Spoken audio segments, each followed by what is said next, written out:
योग अनुसार 7 चक्रों में पूर्व में 6 वीडियो की हमने चर्चा की है।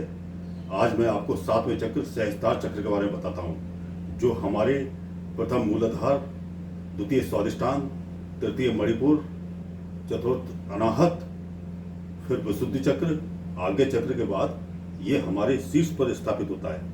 ये ईश्वरीय ऊर्जा का क्षेत्र है और यहाँ पर ध्यान करने से हमारा जो ईश्वरीय ऊर्जा है वो विकसित होती है और उसका हमारे अध्यात्म में बहुत लाभ है।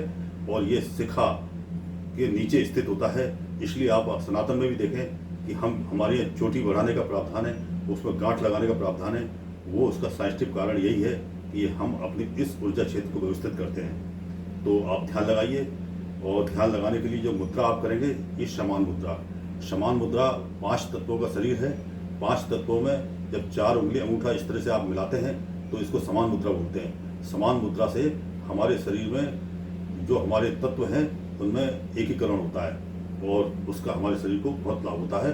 उसके बाद जब हम ऊर्जा क्षेत्र को विकसित करते हैं तो ये ऊर्जा क्षेत्र हमारे शरीर के सभी अंगों को बहुत लाभ देता है और हमको ईश्वर से जुड़ने का मार्ग प्रशस्त करता है। तो धीरे धीरे जब आप इस ध्यान को करते हैं तो आपके अंदर क्रोध, अहंकार, हिंसा ये सभी समाप्त हो जाता है और आप मानव धर्म की तरफ बढ़ते हैं। तो आप ये ध्यान लगाएं,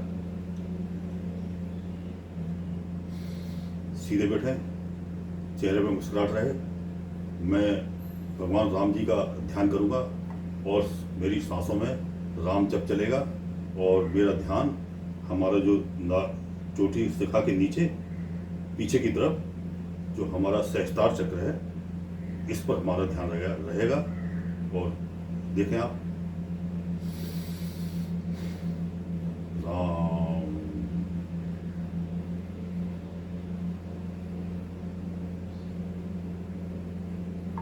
आपका ध्यान भटकता है तो हठ योग के अंदर जब हम जीभ को तालू से लगाते हैं और जब करते हैं तो बाह्य वातावरण का प्रभाव हमारे दिमाग से हट जाता है।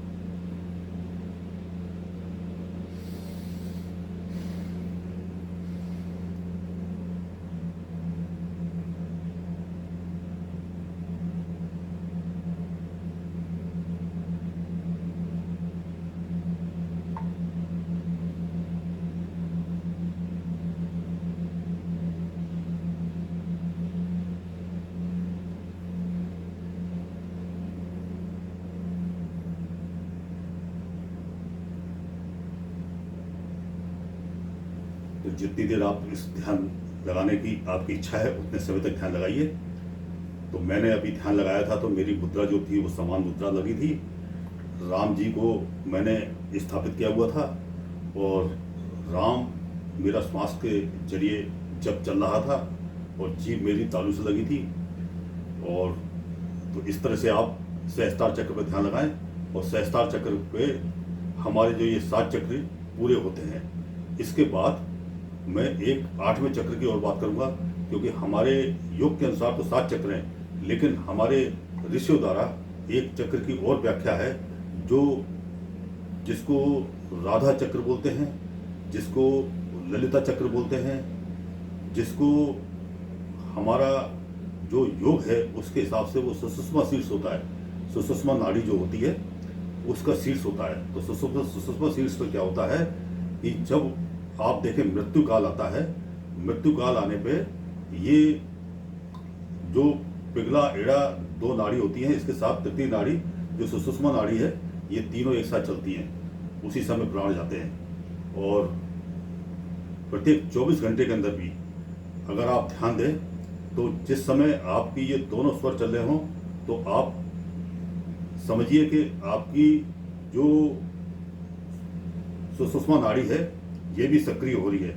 अगर इस समय आप ध्यान करते हैं अपने इष्ट का तो वह बड़ी जल्दी आपको उसका लाभ मिलता है। तो ये योग का बहुत ही रहस्य है, विस्तृत व्याख्या है इसकी। तो आप ये 7 चक्र जो शरीर में स्थित हैं, मूलाधार चक्र, स्वादिष्टान चक्र, मणिपुर चक्र, अनाहत चक्र, विशुद्धि चक्र, आज्ञा चक्र और सहस्त्रार चक्र, ये 7 चक्रों पे आप लयबद्ध रूप में ध्यान करें और ध्यान करने के बाद आप अपने इष्ट को आगे चक्र पे स्थापित करें और स्थापित करने के बाद आप नवदुर्गा आ रही हैं, नवदुर्गा में प्रतिदिन आप एक चक्र पर विशेष ध्यान लगाएं और इसके बाद फिर आप लय बुद्ध में 7 चक्रों पर ध्यान लगाते हुए आप देवी माँ के उस स्वरूप को अपने आगे चक्र पर स्थापित करके देवी माँ का आशीर्वाद प्राप्त करें। तो इसी के साथ जय राम जी की।